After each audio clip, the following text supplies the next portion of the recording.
What's up, guys? Rick here with your preview for this week's the CJ CUP Byron Nelson.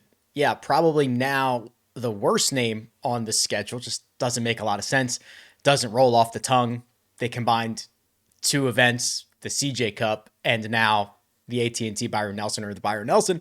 I don't know. Don't get me started on this one, but we are going to dive into this field, this golf course. We're going to use data. We're going to use logic. We are going to use reason, and I'll show you the tools that I've built to do just that. It feels good to be back to a full field, individual play event. I like the team event. I like anything that's a little bit quirky, but it is good to be back. I'd be lying to you if I said I wasn't excited about this. And let's go to my website, RickRunGood.com here. We'll start with the course and the course key stats. So this is TPC Craig Ranch. This is a golf course that we have only played 3 years on. So starting in 2021 is when this event was moved to TPC Craig Ranch. And while this event has a ton of really good history, right? I mean, it goes back to like 1934.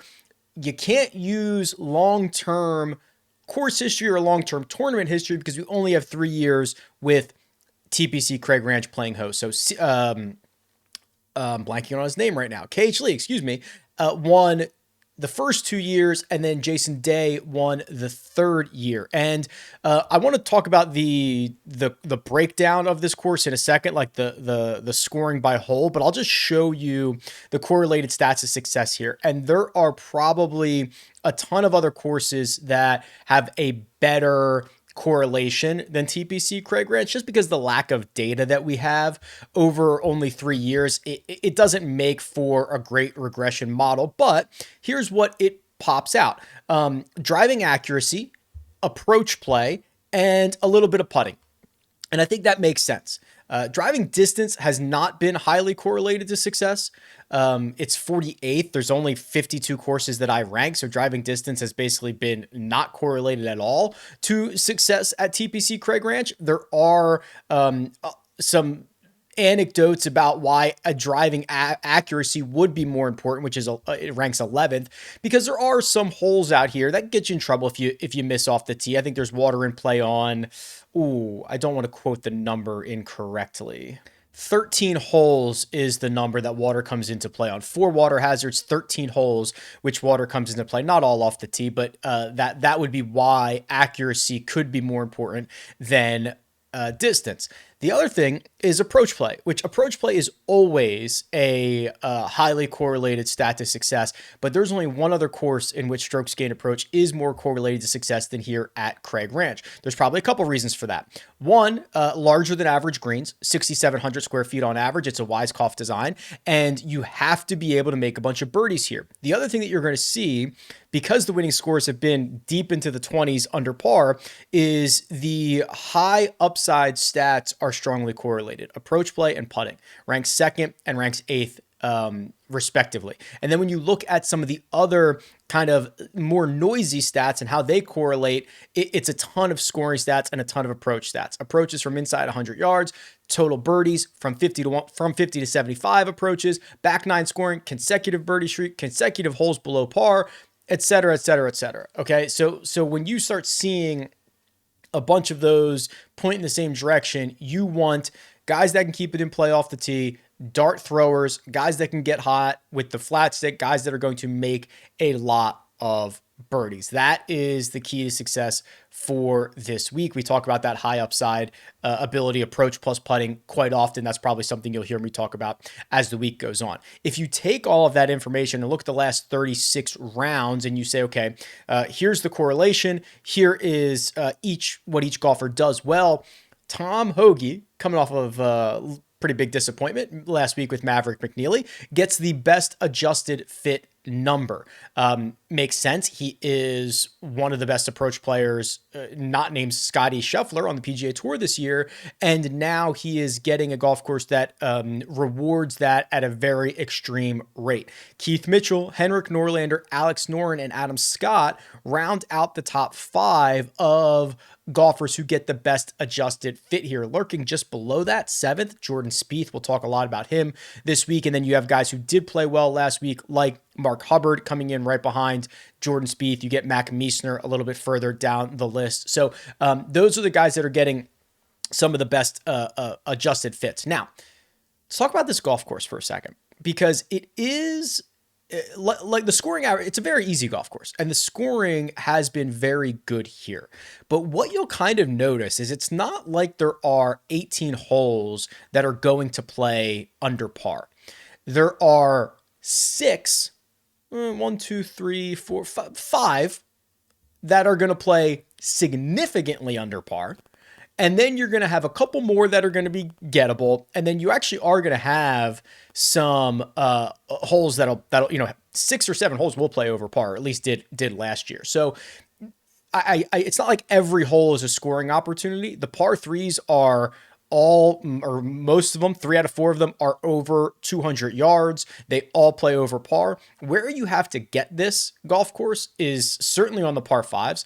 So these 3 par fives, because it's a par 71, played at least 0.44 strokes under par each last year. So 18 played 0.4 under par, 5 played 0.54, half a stroke under par, and 9, the easiest, played nearly 0.6 of a stroke under par.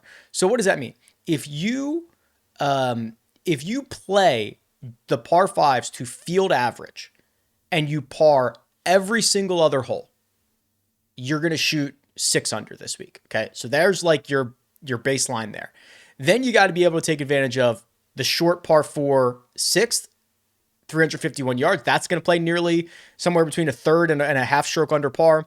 And then the same thing on 14. That's another short par 4, about a third of a stroke under par. So right there, those are the 5 you should be licking your chops on. That's your baseline. And then we'll see where we go from there. The thing that I wanted to pull, and I want to start doing more of this. I have all the data. There's a billion different ways to split it up, filter it out, and all that stuff. Is I pulled, and you'll see this a little bit of a teaser, a little bit of a preview. This is going to be my newsletter this week. So go to RickRunGood.com/newsletter. It's completely free. I deliver a bunch of stats and nuggets and screenshots and things like that for the golf tournaments that week. I pulled the list from the database of the best golfers in this field on easy par fives. So the way that I defined an easy par 5 was a par 5 that played to a 4.6 scoring average or better, right? So to 4.6, 4.5, whatever that might be. So an easy par 5. And then I looked at who is gaining on those specific holes, do it since the start of 2023, and you get this list.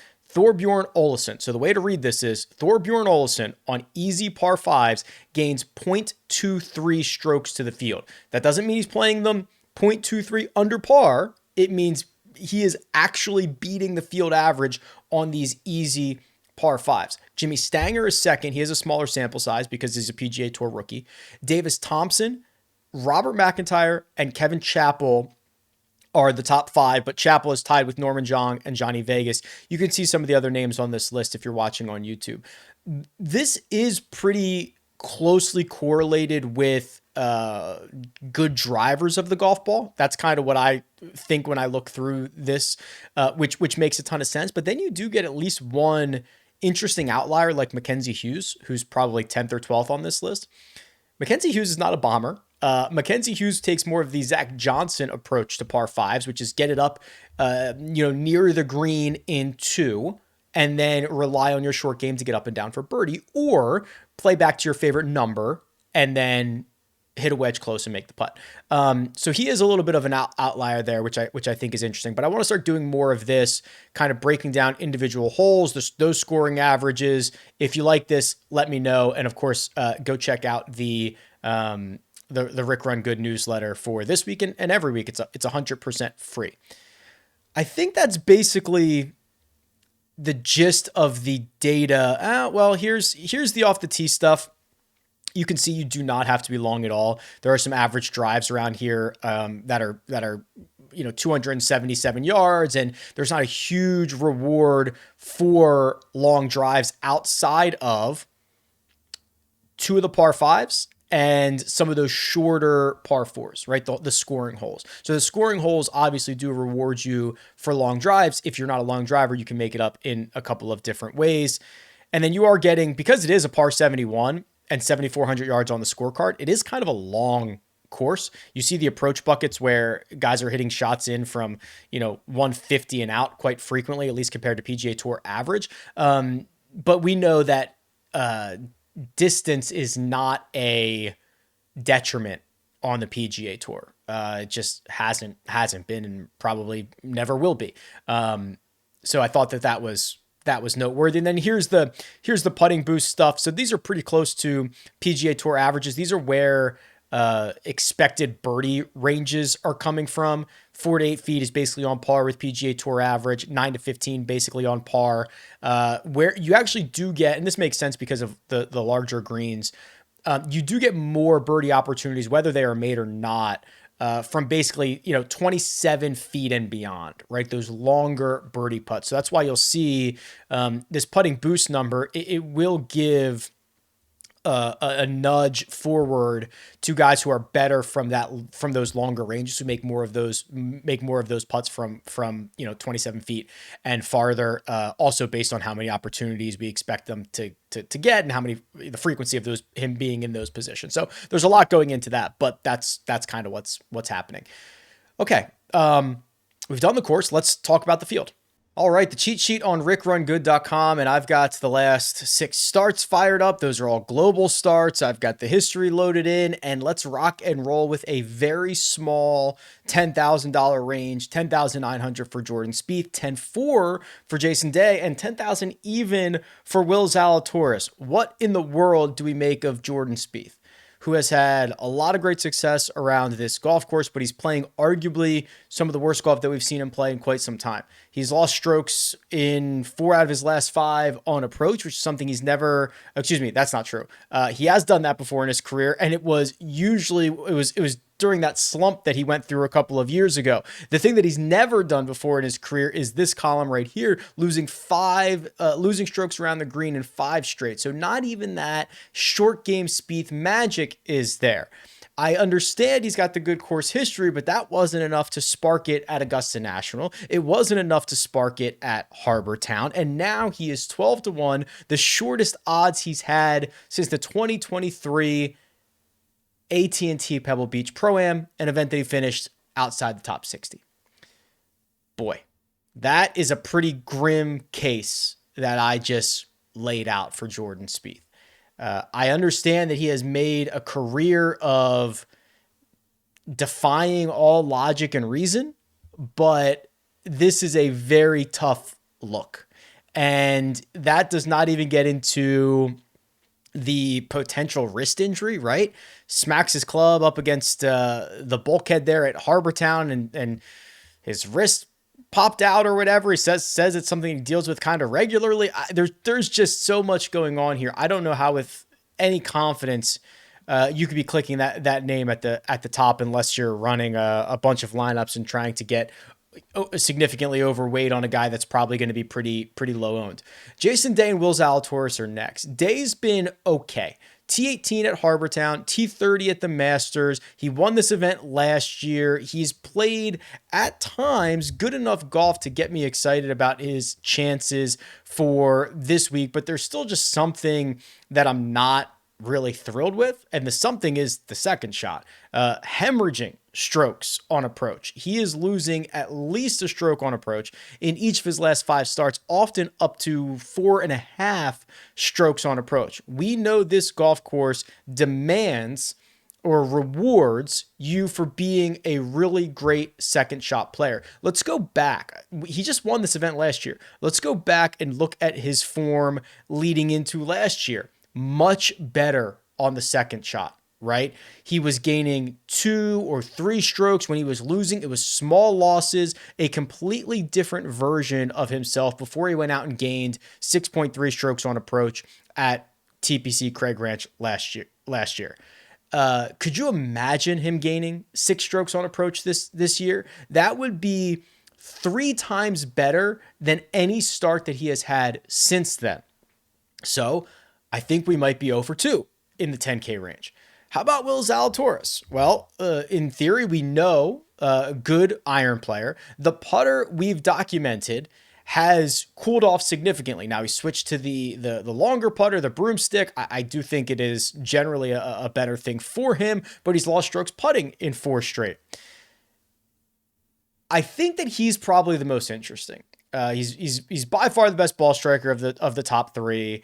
He is capable of being a positive putter, and I think that the cut at the Zurich Classic just means nothing to me, right? I mean, he and Sahith didn't play poorly. Will, from what I saw, played fine. It was good enough. You missed the cut at that event. I don't really care.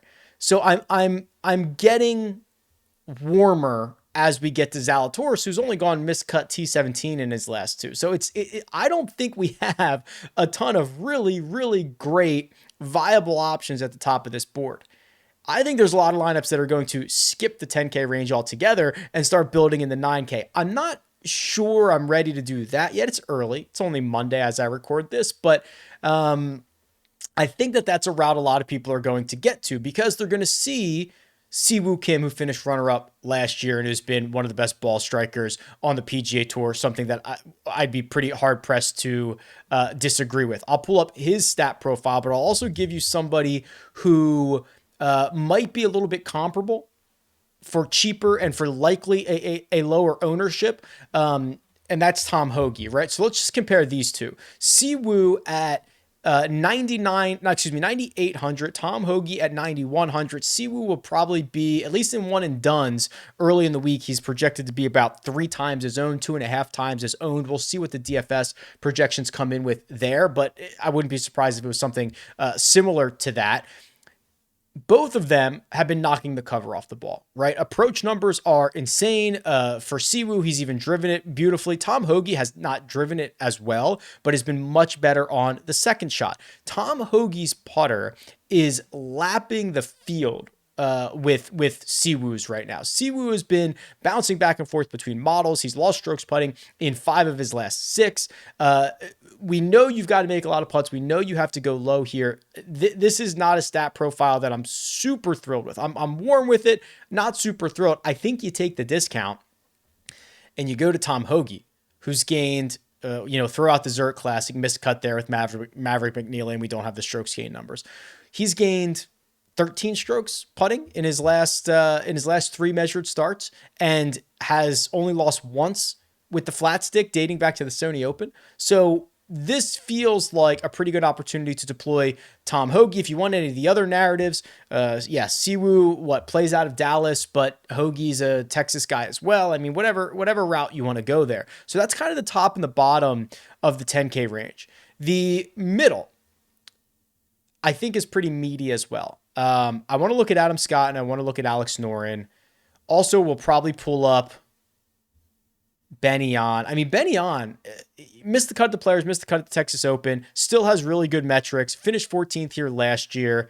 Maybe it's a Jaeger week. I mean, literally the middle, this entire 9K, this is another reason why I think the guys in the 10K range are going to go pretty overlooked because there's a lot of good options in the 9K range.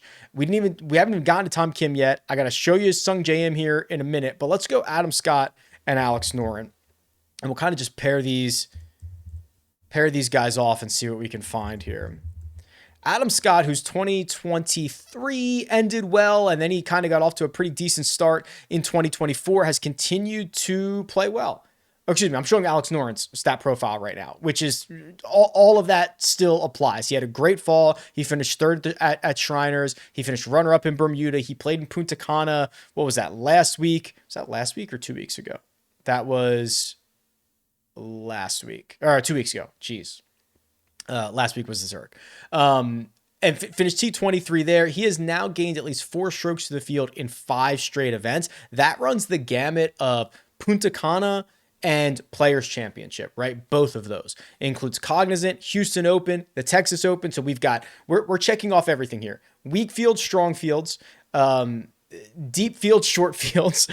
We've got Florida, we've got Texas, we've got everything here. Okay. This is a very, very impressive stat profile for Alex Noren. He has gone 35th, 21st, and 12th. The 21st and the 12th were the 2 at Craig Ranch. I'm in on that. Adam Scott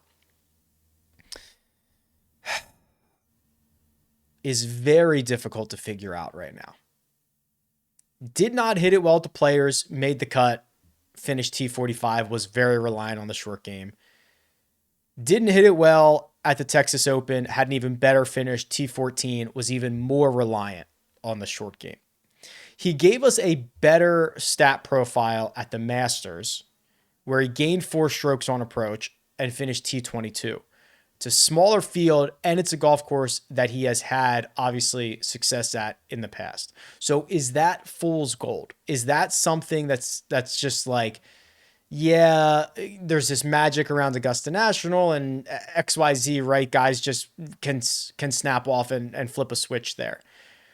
I think I probably lean that way. He's been okay here at this event. I'm probably like a 4 out of 10 on Adam Scott. I think there's a little bit of risk there. Let's do Steven Jaeger real quick, because Steven Jaeger is probably the most improved player of the year.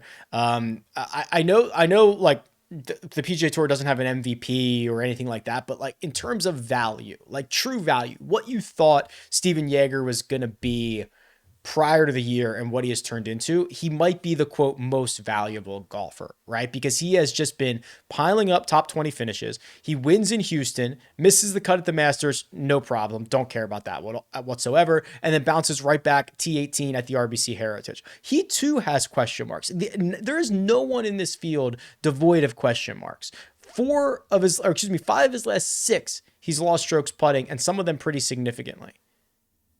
He has played well here in the past, though. T38 and T11. Let me throw another name in there. I'm just going to cover this whole range here, right? And then I'll put a bow on it. Sungjae Im has not had the year he's wanted. Absolutely no surprise. The good news is he played better at Harbortown, finished 12th there. He just won a KPGA event last week. That does not show up. RickRunGood, I have 6 tours. PGA, Live, DP World Tour, Korn Ferry Tour, Senior Tour, Asian Tour, but I do not have the Korean PGA yet. If I did, you would see a 1 in his column here. How many people are going to realize that? How many people are going to care? Does it matter? I don't know. But Sungjae Im was 6.5% owned at Harbortown. He was 4% owned at the Masters. He was 6% at the Players. He was 5% at API. He has been in single digits nearly every single start this year. I think that continues, and he might be a really good pivot. So here's where I'm at on this 9K range, which is very difficult to figure out. I think that Hoagie is probably a better option than Siwoo based on price and projected ownership. We'll note that ownership is going to be closer on Wednesday, 3 p.m. RickRunGood live chat, RickRunGood YouTube channel. If they end up being closer in ownership projections than I think, the gap then starts to lessen and probably swings back towards Siwoo. Alex Noren, awesome, and has answered every question that has been asked of him at a lot of different venues. Steven Jaeger and Sungjae might offer an opportunity for kind of flying under the radar a little bit. Maybe Jaeger not so much, but Sungjae Im almost certainly. So really good range here. And again, probably going to be filled up with a ton of ownership because of what you get in the 10K and what you get in the 9K. That takes us to the 8K. So let's do this. Before we jump into the 8K real quick, let me show you the strokes gained trends metric. So this looks at every golfer's last 100 rounds and compares it to whatever number of rounds that you want. I have 35 loaded in right now. Thomas Dietrich is the first one to pop up in this 8K range. He is he's actually not even playing that significantly over his 100 round baseline. That alone is good enough in this field to be like a top 6 trending player. If you're looking for golfers who are playing just strictly well over their baseline, you can sort by total heat here, and you'll see it's a lot of the 6K guys: Smotherman, Alexander, Harrison Endicott, Wesley Bryan. When you start getting into more expensive guys who are playing over their heads, that's when things really start to show up. We'll talk about Davis Thompson in a second, but the first 8K guy that shows up is Keith Mitchell. So it's Keith Mitchell and Maverick McNeely. We already talked about McNeely, who missed the cut last week with Tom Hoagie. At least we mentioned that missed cut. Again, I don't care about that. What I do care about is putting. What I care about is the second shot. McNeely is one of the better putters on the PGA Tour. Second shot, it's a little bit iffy. It's been better, but he's been driving it great. He's been a hair off on those second shots. That worries me a little bit. Keith Mitchell, though, this is such kind of like a Keith Mitchell spot, right? This is such a Keith Mitchell spot to pop off and have a lot of success. So the putter's a problem for Keith. The good news is he, at the Texas Open, did gain strokes putting, right? That's his last start. The three before that were miserable. Now, maybe, and I'm not even saying maybe, he is like seemingly a better putter in Texas. Let me pull up what he's done at this event in the past. So 76th last year, and he putted to a 0. That'd be great. 26th the year before, and gained 2.6 strokes putting at Craig Ranch. So he's overall a positive putter. Can we get either one of those, putt to a 0 or gain 2, with anything close to what he's been doing over the last couple of months ball striking? He gained 8 at the Texas Open ball striking, 11 at the Valspar, 10.7 in Mexico. There are very few golfers on the PGA Tour who are capable of gaining 8 strokes ball striking in a single event, and he's done it like 4 times this year. So we do need one of those +1 or +2 putting weeks that he is capable of here. I think that's really fair to say. Spoke about Mackenzie Hughes earlier in the show and why, he was a kind of a weird outlier of guys that play the easy par 5s really well. And, because it's probably easy par 5s are probably shorter par 5s. He can get up and around the green in 2, and then he gets up and down for birdie. He is very reliant on the short game, but he's gained strokes on approach in 4 of his last 5. I think he is an interesting option in this 8K range. How many people are going to go to KH Lee? And should you go to KH Lee? Twice a winner at this event. He won each of the first 2 years that they moved it to Craig Ranch. He has not really played well. I shouldn't say that. He finished 4th at Cognizant. He finished 4th at Valspar.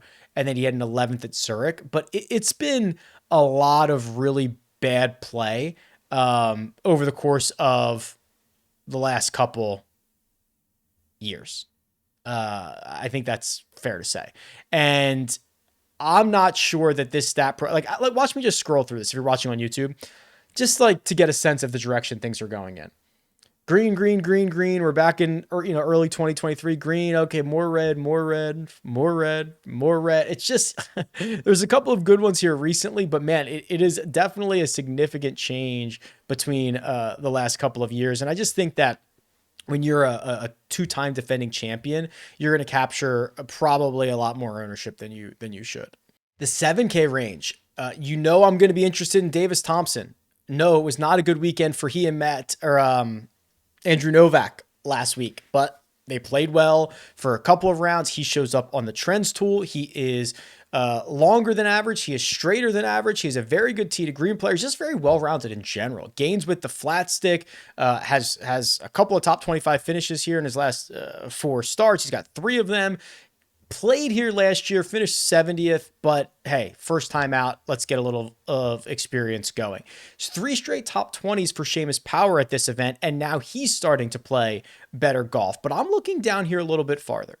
There's a couple of names in the mid to bottom range of this 7Ks. So you've got Doug Gim, who has kind of righted the ship a little bit after back-to-back missed cuts at the Houston Open and the Texas Open. Finished 19th here last year. Very accurate off the tee, doesn't hit it far. We know that that's not really a problem. He has putted better, and he's a very, very good second shot player. Thorbjorn Olesen, he showed up on those par 5. I mean, if you can beat the par 5s, if you can beat the field on par 5s this week, you are 8 under.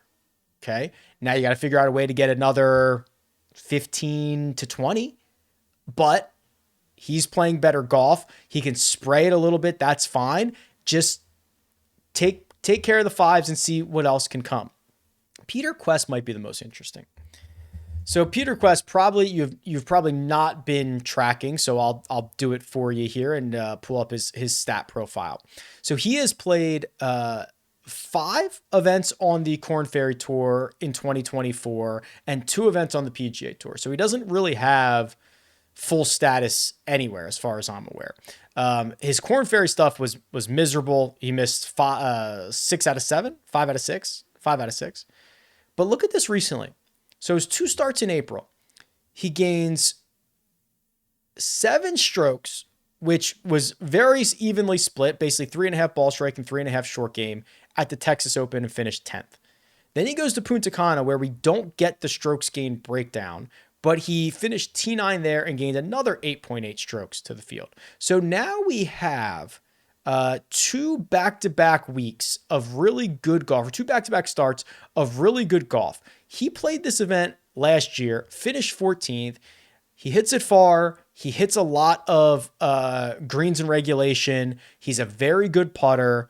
His second shot historically probably needs to improve, but there's enough good stuff going on here at $7,500 to get me all fired up. And in the bottom of this range, look at these back-to-back starts here. Grayson Sigg, back-to-back top 10s. Taylor Pendrith, back-to-back top 11s. Charlie Hoffman, a 4th and an 11th. Now, each one of those guys does get credit for that finish at the Zurich Classic, which, listen, if I'm going to write it off for not mattering if you miss the cut, I also am not going to put a lot of weight on it for moving forward. I don't think that all of a sudden Ryan Bram and Patrick Fishburne and who else? Zach Blair are all of a sudden guys that you need to be playing every single week. It's just worth noting. Matty Schmid, $7,200 is routinely mispriced. We talk about him every single week here. The only bad result that he's had recently is the miscut at the Zurich. Do not care about that. He was 11th in Punta Cana, and I think he got off to a slow start. He did. He closed on the weekend like an absolute banshee, which you love to see. Let's do the Max Grazerman deep dive here. So he played with Nico Echeverria last week. They finished 4th, but look at what they've done, or look at what he has done prior to that. Texas Open wasn't good. He lost throughout the bag, but he's made every other cut, most other cuts in 2024, at least the ones since March. He's been playing a ton of golf. 7th at the Houston Open. Generally very good tee to green numbers. I think that this is a guy who's finding his game right now. He is in rhythm. He is certainly a lot to play for. I mean, these are, you finish inside the top 10, you get another start. You're trying to get into like the swing, Aeon swing, whatever, to get into the signature events. There's a lot to play for guys like him, and he should be licking his chops in this field with the form that he enters with. I don't know if I showed the bottom of the list, but Parker Cootie is one of the worst on strokes gained easy par 5s. Not that that's an end-all be-all stat, but I did want to point that out because he is very bad in that category. The 6K range, you guys know that I stand for Jimmy Stanger, which is, something I'm going to do each and every week, but let's do this. Let's sort this a couple different ways. So I've got this sorted by strokes gained total. So as I look through this, I'm going to look for a couple of things. I'm going to look for accurate drivers of the golf ball, and then I'm going to look for guys that gain on their second shot. So, and this is going to be an order of best strokes gained total over the last 36. So we've got Stanger, Norlander, Cook, all are good drivers of the ball, accurate, but Stanger and Norlander are the only two that putt well. 32nd in this field is Jimmy Stanger. 7th is Henrik Norlander. Henrik Norlander might be a very, very viable option in this field. Let's see what else we got. I want green. Kelly Craft. A ton of fairways, 5th in this field, and 20th in putting. He is 32nd in strokes gained total over the last 36 rounds. Where else do we want to go here?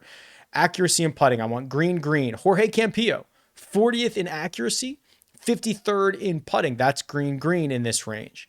Then we start to, get outside the good stuff here. Although this is still top 50 in all 3 categories: strokes gained total, strokes gained accuracy, or driving accuracy, and the strokes gained putting. Ben Silverman is in the top 50 of all of those. That's where we drop out of guys that are inside the top 50 of all of them. I'm going to go back to sorting by salary here and see what else I can find. I want to go to the bottom of this range and see how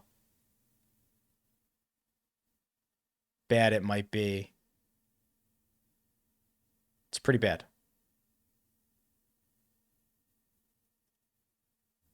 Yeah, this is like I'm not all of a sudden thinking that Ryan Brem at 6,200 is a good idea. Boy, yeah, this is pretty ugly. Kraft, Callum Tarrant would probably be the cheapest I would go. I think they're $6,300 each. That feels about right. Let's see what the model says. So we're gonna run a model, RickRunGood.com. Let's do this. Let's do a couple of items here. We are going to do driving accuracy for 20. We are going to do strokes gained approach last 36 for like 35. I mean, it's the biggest, it's always the most important, and that's the biggest one. We're going to do strokes gained putting last 50 for 20. We've got 25 left.